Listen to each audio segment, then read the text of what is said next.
নমস্কার, আমি সীমা মণ্ডল কবিতার বালিয়াড়িতে আপনাদের সবাইকে স্বাগত। আশা করি আপনারা সবাই খুব ভালো আছেন, সুস্থ আছেন। আজ 25শে বৈশাখ, কবিগুরুর 165তম শুভ জন্মদিন। তাই কবিকে শ্রদ্ধা জানিয়ে, কবিকে প্রণাম জানিয়ে আজ আমার নিবেদন কৃষ্ণকলি। কৃষ্ণকলি আমি তারেই বলি, কালো তারে বলে গাঁয়ের লোক। মেঘলা দিনে দেখেছিলে মাঠে কালো মেঘ, কালো হরিণ চোখ। ঘোমটা মাথায় ছিল না তার মোটে, মুক্ত বেনি পিঠের পরে লোটে। কালো, তা সে যতই কালো হোক, দেখেছি তার কালো হরিণ চোখ। ঘন মেঘে আঁধার হলো দেখে, ডাকতেছিল শ্যামল দুই গাই।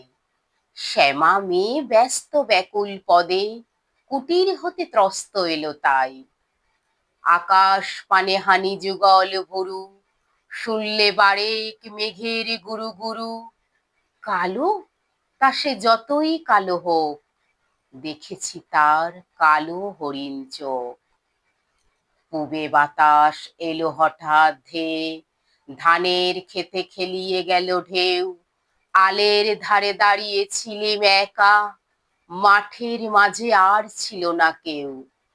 আমার পানে দেখলে কি না চেয়ে, আমি জানি আর জানে সেই মেয়ে।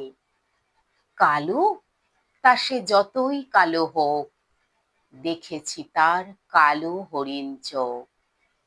এমনি করে কালো কাজল মেঘ, জ্যৈষ্ঠ মাসে আসে ঈশান কোণে।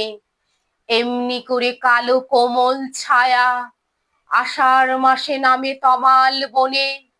এমনি করে শ্রাবণ রজনীতে, হঠাৎ খুশি ঘনিয়ে আসে চিতে। কালো, তা সে যতই কালো হোক, দেখেছি তার কালো হরিণ চোখ। কৃষ্ণকলি আমি তারেই বলি, আর যা বলে বলুক অন্য লোক। দেখেছিলেম ময়না পাড়ার মাঠে, কালো মেয়ের কালো হরিণ চোখ। মাথার পরে দেয়নি তুলে বাস, লজ্জা পাবার পাইনি অবকাশ। কালো, তা সে যতই কালো হোক, দেখেছি তার কালো হরিণ চোখ। ধন্যবাদ।